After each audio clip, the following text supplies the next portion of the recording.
दुनिया उतनी सीधी नहीं है जितनी इस अंधी भीड़ को दिखाई देती है। पॉलिटिक्स का मतलब सिर्फ इलेक्शन, नेता या कुर्सी नहीं है। यह सब सिर्फ सरफेस लेवल का नाटक है, उन लोगों को व्यस्त रखने के लिए जिन्हें सच्चाई से डर लगता है। असली पावर, असली कंट्रोल कभी टीवी स्क्रीन्स या होर्डिंग्स पर नहीं दिखता। पावर का पहला रूल ही यही है, विजिबिलिटी इज वीकनेस। जो ओपनली कंट्रोल करता है वो बहुत जल्दी एक्सपोज हो जाता है। इसलिए मॉडर्न पावर कभी डिक्टेट नहीं करती, वो मैनिपुलेट करती है। सिस्टम आपको कभी यह महसूस नहीं होने देता कि आप पर हुक्म चलाया जा रहा है या आपको बांध कर रखा गया है। वो आपके सामने ऑप्शंस रखता है और आपको चॉइस का इल्यूजन देता है। आपको लगता है कि आपने खुद डिसाइड किया है, लेकिन असल में आपको बड़ी खामोशी से उस डायरेक्शन में पुश किया गया है जहां वे चाहते थे कि आप जाएं। इस गेम में सबसे डेंजरस हथियार फैक्ट्स नहीं है, बल्कि परसेप्शन है। जो इंसान आपकी रियलिटी का परसेप्शन कंट्रोल कर सकता है, वो बिना आपको छुए आपके एक्शंस को कंट्रोल कर सकता है। वे धीरे धीरे नैरेटिव्स बनाते हैं, आपके इमोशंस को ट्रिगर करते हैं और आप अनजाने में उनके डिजाइन किए गए बिलीफ्स को अपना मानकर डिफेंड करने लगते हैं। आप उस सिस्टम को ही बचाने के लिए लड़ने लगते हैं जो असल में आपका फायदा उठा रहा है। आज हम इसी इनविजिबल मैट्रिक्स की डीप साइकोलॉजी को डीकोड करेंगे। ये नॉलेज अनकंफर्टेबल होगी, आपकी नींद उड़ा देगी, लेकिन एक बार जब आप इस छिपे हुए पैटर्न को देख लेंगे तो आप इसे कभी अनसी नहीं कर पाएंगे। आप उस अंधी दौड़ से हमेशा के लिए बाहर आ जाएंगे जिसमें बाकी दुनिया आंखें बंद करके भाग रही है। लेकिन ये अदृश्य कंट्रोल रातों बात शुरू नहीं होता। ये बहुत पहले से आपके दिमाग में प्लांट किया जा रहा है। सवाल ये है कि आपके दिमाग को हैक करने की ये शुरुआत आखिर होती कहां से है? इसका जवाब आपके अपने बचपन और उस सिस्टम में छुपा है जिसे आप अब तक अपनी तरक्की का इकलौता रास्ता मानते आए हैं। Chapter 1, the invisible puppeteer. बचपन से ही हमें एक खास तरह की प्रोग्रामिंग से गुजारा जाता है, एक ऐसी साइलेंट कंडीशनिंग जिसे हम बहुत ही मासूमियत से एजुकेशन या समाज के नियम का नाम देते हैं। लेकिन अगर आप उस पर्दे को हटाकर देखें तो आपको एक डरावना सच दिखाई देगा। हमारा मौजूदा सिस्टम ज्ञान बांटने या आपको आज़ाद सोचने वाला इंसान बनाने के लिए नहीं डिज़ाइन किया गया है। ये एक इंडस्ट्रियल फैक्ट्री है जिसका इकलौता मकसद ऐसे पुर्जे तैयार करना है जो बिना शोर मचाए सिस्टम की मशीन में फिट हो सकें। याद कीजिए अपना बचपन। आपको सबसे ज्यादा किस बात के लिए रिवॉर्ड दिया जाता था? चुपचाप बैठने के लिए, अथॉरिटी की बात बिना सवाल किए मान लेने के लिए, सिलेबस की दी गई लाइन से बाहर न सोचने के लिए। जिसने सबसे अच्छी तरह नियमों का पालन किया, जिसने सबसे अच्छी तरह अपनी इंडिविजुअलिटी को मार दिया, उसे टॉपर या परफेक्ट स्टूडेंट का टैग मिला। और जिसने सवाल पूछे, जिसने सिस्टम से हटकर कुछ करना चाहा, उसे बागी या प्रॉब्लम बताकर साइड कर दिया गया। यहीं से आपके दिमाग में अथॉरिटी बायस का पहला बीज बोया गया था। आपको साइलेंटली ये सिखाया गया कि जो ऊपर बैठे हैं, चाहे वो कोई टीचर हो, सोसाइटी हो या बाद में आपका बॉस हो, वो हमेशा सही होते हैं। उन्हें चुनौती देना मतलब अपनी शांति को खतरे में डालना। ये कोई इत्तेफाक नहीं है। सिस्टम को एक खतरनाक, आज़ाद और इंडिपेंडेंट सोचने वाला इंसान कभी नहीं चाहिए। सिस्टम को एक ऐसा इंसान चाहिए जो प्रिडिक्टेबल हो, जिसकी इच्छाएं एक तय दायरे में हों, क्योंकि जिसे प्रिडिक्ट किया जा सकता है उसे कंट्रोल करना सबसे आसान होता है। धीरे धीरे ये कंडीशनिंग आपके सबकॉन्शियस का इतना गहरा हिस्सा बन गई कि आज आपको लगता है कि आपकी सोच, आपके बिलीव्स आपके अपने हैं। आपको लगता है कि आप सेफ खेलना पसंद करते हैं क्योंकि ये आपकी पर्सनैलिटी है, लेकिन सच तो ये है कि ये आपका नेचर नहीं है। ये सालों की वो प्रोग्रामिंग है जिसने आपको रिस्क लेने, अलग सोचने और सिस्टम को चैलेंज करने पर अंदर से डर महसूस करना सिखाया है। इन अदृश्य धागों ने आपको एक ऐसी कठपुतली बना दिया है जिसे लगता है कि वो अपनी मर्जी से नाच रही है। लेकिन यहां तक तो सिर्फ फाउंडेशन बनी थी। आपके दिमाग की मिट्टी को नरम किया गया था। असली और सबसे क्रूर खेल तो इसके बाद शुरू होता है। क्या आपको पता है कि जब आप उस मासूम बचपन से निकलकर अपनी जवानी में कदम रखते हैं तो ये सिस्टम आपको हमेशा के लिए अपने जाल में फंसाने के लिए आपके गले में कौन सा पट्टा डालता है? Chapter 2, the architecture of fear and scarcity.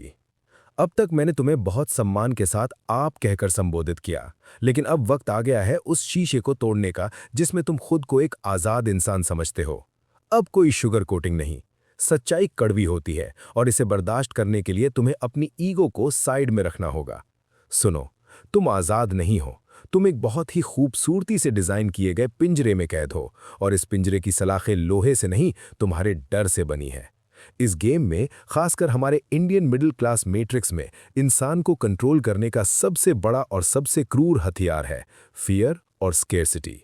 तुम्हें बचपन से ही एक रेस में दौड़ाया जा रहा है और तुम्हारे दिमाग में ये बात इतनी गहराई से प्लांट कर दी गई है कि संसाधन कम है, सीट्स कम है, नौकरियां कम है, मौके कम है। जब इंसान स्कैरसिटी के इस प्रेशर में होता है तो उसका दिमाग सर्वाइवल मोड में चला जाता है। और पावर गेम का सबसे बड़ा रूल यही है, जो इंसान सिर्फ सर्वाइवल के लिए लड़ रहा हो वो कभी सिस्टम से बगावत नहीं कर सकता, वो कभी अपने हक के लिए खड़ा नहीं हो सकता। जरा सोचो उस घुटन भरे कमरे के बारे में जहां तुम सालों तक किसी सरकारी एग्जाम या एक सिक्योर 9 to 5 जॉब को क्रैक करने के लिए अपनी जवानी जला रहे हो। क्या तुम्हें सच में लगता है कि ये तुम्हारा अपना सपना है? नहीं, ये तुम्हारे अंदर डाला गया वो खौफ है कि अगर तुम इस अंधी रेस से बाहर निकले तो सोसाइटी तुम्हें रिजेक्ट कर देगी। शर्मा जी का बेटा कोई आम इंसान नहीं है, वो इस सिस्टम का बनाया हुआ एक साइकोलॉजिकल वेपन है जिसका इस्तेमाल तुम्हें नीचा दिखाने और डराने के लिए किया जाता है। लोग क्या कहेंगे का ये साइलेंट टेरर तुम्हें हमेशा उस बाउंड्री के अंदर रखता है जहां सिस्टम तुम्हें देखना चाहता है। जब इंसान डरता है तो उसका लॉजिकल दिमाग काम करना बंद कर देता है, वो सिक्योरिटी और प्रोटेक्शन ढूंढता है, और सिस्टम तुम्हें यही सिक्योरिटी एक फिक्स्ड सैलरी के रूप में बेचता है। वो तुम्हें सिर्फ उतना ही पैसा देते हैं कि तुम भूखे न मरो और दिन भर में इतना थका देते हैं कि तुम घर आकर अपने सपनों के बारे में सोचने के लायक ही न बचो। तुम इस सिक्योरिटी के इतने एडिक्ट हो चुके हो कि अब तुम अपनी मर्जी से अपनी आज़ादी का सौदा कर रहे हो। ये डर तुम्हारे सबकॉन्शियस में इतना गहरा उतर चुका है कि तुम्हें अब किसी एक्सटर्नल कंट्रोलर की जरूरत ही नहीं है, तुम खुद अपने सपनों का गला घोंट रहे हो। लेकिन तुम इस घुटन से वाकिफ हो, तुम इस 9 to 5 के चक्के से भागना चाहते हो, तुम इस रैट रेस से थक चुके हो और तुम्हें सुकून चाहिए। जब तुम इस फ्रस्ट्रेशन से थक कर रिलैक्स करने के लिए भागते हो तो तुम कहाँ जाते हो? तुम अपनी जेब से वो चमकती हुई स्क्रीन निकालते हो। पर क्या तुम्हें अंदाजा भी है कि वो स्क्रीन तुम्हारे लिए कोई एस्केप नहीं, बल्कि इस इनविजिबल मैट्रिक्स का अगला और सबसे डेंजरस जाल है? Chapter 3 the dopamine pacifier. जब तुम उस रैट रेस से थक कर अंदर तक फ्रस्ट्रेट होकर अपने कमरे में आते हो तो तुम्हें लगता है कि तुम्हें रिलैक्स करने की जरूरत है। तुम अपनी जेब से फोन निकालते हो और स्क्रीन स्क्रॉल करना शुरू कर देते हो। लेकिन मेरी बात ध्यान से सुनो, तुम रिलैक्स नहीं कर रहे हो, तुम अपने ही दिमाग को सुन्न करने का इंजेक्शन ले रहे हो। ये फोन तुम्हारी थकावट मिटाने का कोई टूल नहीं है, ये एक डिजिटल पैसिफायर है, एक डिजिटल अफीम है जो तुम्हारे विद्रोह को शांत करने के लिए बनाई गई है। सिस्टम बहुत अच्छी तरह जानता है कि तुम्हारे अंदर गुस्सा है, तुम्हारे अंदर इस घुटन से बाहर निकलने की तड़प और कुछ बड़ा करने की आग है। और अगर ये आग भड़क गई, अगर तुमने सही सवाल पूछने शुरू कर दिए, तो तुम इस मैट्रिक्स के लिए बहुत बड़ा खतरा बन जाओगे। इसलिए उन्होंने ये मास्टर प्लान तैयार किया है। तुम एक चमकती हुई स्क्रीन के सामने अपनी जवानी नीलाम कर रहे हो, क्योंकि सिस्टम को एक ताकतवर, आज़ाद और सोचने वाला इंसान नहीं, बल्कि एक सुन्न, डिस्ट्रैक्टेड और गुलाम दिमाग चाहिए। तुम्हें क्या लगता है, तुम जो कंटेंट देख रहे हो वो तुम्हारी चॉइस है? बिल्कुल नहीं। ये एल्गोरिदम दुनिया के सबसे स्मार्ट और डार्क साइकोलॉजिस्ट्स द्वारा डिजाइन किया गया एक ऐसा वेपन है जिसका इकलौता मकसद है तुम्हारा अटेंशन हाईजैक करना। तुम्हें हर 15 सेकंड में सस्ते डोपामीन के हिट्स दिए जाते हैं, कभी कोई फनी क्लिप, कभी कोई भड़काऊ न्यूज, कभी किसी की फेक लाइफस्टाइल। तुम्हारा ध्यान इतनी तेजी से एक टॉपिक से दूसरे टॉपिक पर शिफ्ट किया जाता है कि तुम्हारा दिमाग कभी डीप थिंकिंग स्टेट में जा ही नहीं पाता। और ये बात पत्थर की लकीर है, जो इंसान गहराई से सोच नहीं सकता वो कभी सिस्टम से लड़ नहीं सकता। तुम्हें इतने छोटे छोटे अर्थहीन मुद्दों में उलझा दिया जाता है कि तुम्हें अपनी असली जिंदगी की बड़ी प्रॉब्लम सुलझाना बोरिंग और थकाऊ लगने लगता है। तुम्हारी उस बगावत की ऊर्जा को, जो तुम्हारे करियर और तुम्हारी आज़ादी के लिए इस्तेमाल होनी चाहिए थी, किसी रैंडम कमेंट सेक्शन में किसी अनजान से बहस करने में निचोड़ लिया जाता है। तुम्हें लगता है कि तुम दुनिया भर की खबरें लिख रहे हो, लेकिन असल में तुम सिर्फ एक कंज्यूमर बनकर रह गए हो जिसे लगातार डिस्ट्रैक्ट रखा जा रहा है। तुम अपने कमरे में अकेले में स्क्रीन की पूरी तरह गुलाम बन चुके हो। ये तुम्हारी पर्सनल जेल है। लेकिन ये इनविजिबल कंट्रोल सिर्फ तुम्हारे अकेले होने तक सीमित नहीं है। क्या तुम्हें अंदाजा भी है कि जब तुम इस डिजिटल दुनिया में किसी ट्राइब, किसी भीड़ या किसी ग्रुप का हिस्सा बनते हो, तब तुम्हारा अपना खुद का दिमाग पूरी तरह से काम करना क्यों बंद कर देता है? Chapter 4 the herd mentality. तुम खुद को बहुत स्मार्ट समझते हो ना? तुम्हें लगता है कि तुम्हारी सोच इंडिपेंडेंट है, तुम्हारे विचार तुम्हारे अपने हैं। लेकिन जैसे ही तुम इंटरनेट पर या असली दुनिया में किसी भीड़, किसी कम्युनिटी या ग्रुप का हिस्सा बनते हो, तुम्हारी वो इंडिविजुअलिटी मर जाती है। जब इंसान अकेला होता है तो वो लॉजिकल होता है, वो सोचता है, लेकिन जैसे ही वो झुंड में शामिल होता है, उसका अपना दिमाग काम करना बंद कर देता है। वो सोचना छोड़कर सिर्फ रिएक्ट करने लगता है। यही मास साइकोलॉजी का सबसे डार्क सीक्रेट है। सिस्टम बहुत अच्छे से जानता है कि अगर इस देश के लाखों युवाओं ने अपनी असली प्रॉब्लम्स, अपने गिरते हुए भविष्य और अपने हकों के लिए एक साथ सवाल पूछ लिया, तो ये पूरा मैट्रिक्स ताश के पत्तों की तरह ढह जाएगा। इसलिए उन्होंने तुम्हें कभी एक होने ही नहीं दिया। उन्होंने तुम्हारे लिए एक परफेक्ट भूल भुलैया तैयार की है, आइडेंटिटी पॉलिटिक्स और नकली आउटरीच। तुम्हें बहुत ही चालाकी से अलग अलग लेबल्स में बांट दिया गया है। धर्म, जाति, विचारधारा, लेफ्ट, राइट। तुम्हें हर दिन स्क्रीन पर एक नया दुश्मन दिखाया जाता है, एक नया हैशटैग ट्रेंड कराया जाता है, ताकि तुम्हारे अंदर एक आर्टिफिशियल गुस्सा पैदा हो सके। तुम कमेंट सेक्शन में किसी ऐसे मुद्दे के लिए गालियां दे रहे हो, अपना खून जला रहे हो, जिसका तुम्हारी पर्सनल ग्रोथ से कोई लेना देना नहीं है। तुम हम बनाम वो की एक खूनी लड़ाई लड़ रहे हो और तुम्हें भ्रम है कि तुम किसी बड़े कॉज के लिए खड़े हो। लेकिन सच्चाई ये है कि तुम एक डिजाइन किया गया तमाशा हो। ये एक हॉरिजॉन्टल लड़ाई है, जहां तुम अपने ही जैसे दूसरे मिडिल क्लास युवाओं से लड़ रहे हो, ताकि तुम्हारी नजर कभी उस वर्टिकल पावर स्ट्रक्चर की तरफ ना जाए जो शांति से बैठकर तुम दोनों का तमाशा देख रहा है। तुम्हारी पूरी ऊर्जा, तुम्हारा कीमती वक्त, तुम्हारा अग्रेशन, सब कुछ किसी और के पॉलिटिकल या फाइनेंशियल फायदे के लिए ड्रेन किया जा रहा है। तुम इस गेम में कोई ओपिनियन लीडर नहीं हो, तुम सिर्फ एक मोहरा हो जिसे लगता है कि वो अपनी मर्जी से चल रहा है। तुम इस भीड़ में चीख रहे हो, लड़ रहे हो, क्योंकि तुम्हें पूरा यकीन है कि तुम सही हो। तुम्हें लगता है कि जो फैक्ट्स, जो न्यूज़ और जो नॉलेज तुम्हारे पास है, वही परम सत्य है। लेकिन क्या तुम्हारी वो सच्चाई सच में तुम्हारी है? क्या होगा अगर तुम्हें ये पता चले कि जिसे तुम अपना ज्ञान, अपना बिलीफ समझते हो, वो भी सिर्फ तुम्हारे दिमाग में हैक करके डाला गया एक खूबसूरत इल्यूजन है। Chapter 5, the illusion of knowledge.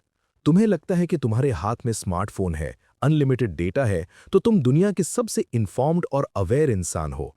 तुम खुद को बहुत लॉजिकल मानते हो। तुम फैक्ट्स चेक करते हो, न्यूज़ पढ़ते हो, डिबेट्स देखते हो, और तुम्हें लगता है कि कोई तुम्हें बेवकूफ़ नहीं बना सकता। तुम्हारी ईगो तुम्हें यही यकीन दिलाती है। लेकिन दोस्त, यही तुम्हारी सबसे बड़ी हार है। जिसे तुम अपना ज्ञान समझ रहे हो, वो असल में इल्यूजन ऑफ नॉलेज है, यानी ज्ञान का एक बहुत ही खतरनाक भ्रम। तुम इंटरनेट से इंफॉर्मेशन कंज्यूम नहीं कर रहे हो, बल्कि इंफॉर्मेशन तुम्हें कंज्यूम कर रही है। सिस्टम तुम्हें चॉइस का सिर्फ एक इल्यूजन देता है। तुम्हें लगता है कि तुम खुद सर्च कर रहे हो कि क्या देखना है, लेकिन असल में तुम्हें सिर्फ वही केयरफुली क्यूरेटेड मेन्यू दिखाया जा रहा है जो तुम्हारे दिमाग को एक खास सांचे में ढाल सके। इंसानी दिमाग नेचुरली बहुत आलसी होता है। वो कड़वी सच्चाई नहीं, बल्कि कंफर्ट ढूंढता है, और यहीं सिस्टम तुम्हारे कॉग्निटिव बायसेस को हैक कर लेता है। तुम वो इन्फॉर्मेशन कभी नहीं ढूंढते जो सच हो, तुम सिर्फ वो इन्फॉर्मेशन ढूंढते हो जो तुम्हारे पहले से बने हुए बिलीव्स को सही साबित करे। और जब एल्गोरिदम को तुम्हारी ये साइकोलॉजिकल कमजोरी पता चल जाती है, तो वो तुम्हें एक एको चेंबर में हमेशा के लिए कैद कर देता है। ये एक ऐसी वर्चुअल जेल है जहां तुम्हें चारों तरफ से सिर्फ वही आवाजें सुनाई देती हैं जो तुम्हारी हाँ में हाँ मिलाती हैं। तुम्हें लगता है कि दुनिया में सब तुम्हारे जैसा ही सोच रहे हैं, लेकिन सच तो ये है कि तुम्हारी सोच तुम्हारी अपनी है ही नहीं। ये उन डिजाइन किए गए नैरेटिव्स का बाय प्रोडक्ट है जो तुम्हें लगातार फीड किए जा रहे हैं। तुमने सोचना बंद कर दिया है। तुमने अपने दिमाग का काम एक कोड, एक एल्गोरिदम को आउटसोर्स कर दिया है। तुम्हारे ओपिनियंस तुम्हारे नहीं हैं, वो तुम्हारे दिमाग में बहुत ही खामोशी से प्लांट किए गए हैं। तुम फैक्ट्स पर नहीं, तुम फ्रेमिंग पर रिएक्ट कर रहे हो। तुम हर दिन अपने ही ब्लाइंड स्पॉट्स में और गहरे धंसते जा रहे हो, और ये मैट्रिक्स मुस्कुराते हुए तुम्हें एक झूठी समझदारी का ताज पहना रहा है। अब जब तुमने देख लिया है कि बचपन की कंडीशनिंग से लेकर तुम्हारे फ्यूचर के डर, तुम्हारी जेब में रखे फोन, उस अंधी भीड़ और तुम्हारी खुद की सोच तक हर जगह इन अदृश्य धागों का जाल बिछा हुआ है, तो अब सबसे बड़ा और आखिरी सवाल ये उठता है कि क्या इस चक्रव्यूह से बाहर निकलने का कोई रास्ता है? आखिर इस डार्क सिमुलेशन को तोड़ा कैसे जाए? Chapter 6, the breaking of the simulation. अब एक गहरी सांस लीजिए। अब तक आपने जो देखा, जो महसूस किया, वो इस सिस्टम का सबसे डार्क और कड़वा सच था। ये वो इनविजिबल मैट्रिक्स है जिसने पूरी दुनिया को एक गहरी नींद में सुला रखा है। लेकिन किसी भी कठपुतली के धागे कटने की शुरुआत ठीक उसी पल से हो जाती है जब उसे पहली बार ये एहसास होता है कि उसे कोई और नचा रहा है। आपका वो एहसास आज जाग चुका है। अब आप उस अंधी और डरी हुई भीड़ का हिस्सा नहीं है। इस सिमुलेशन को तोड़ने का मतलब ये नहीं है कि आप समाज छोड़कर कहीं दूर पहाड़ों पर चले जाएं या सिस्टम से फिजिकली लड़ना शुरू कर दें। असली आज़ादी मेंटल फ्रीडम है, और ये आज़ादी तब मिलती है जब आप सिस्टम के इन अदृश्य धागों को अपनी सोच और अपने इमोशंस को ट्रिगर करने से हमेशा के लिए रोक देते हैं। सबसे पहला और सबसे ताकतवर कदम है अवेयरनेस विदाउट रिएक्शन।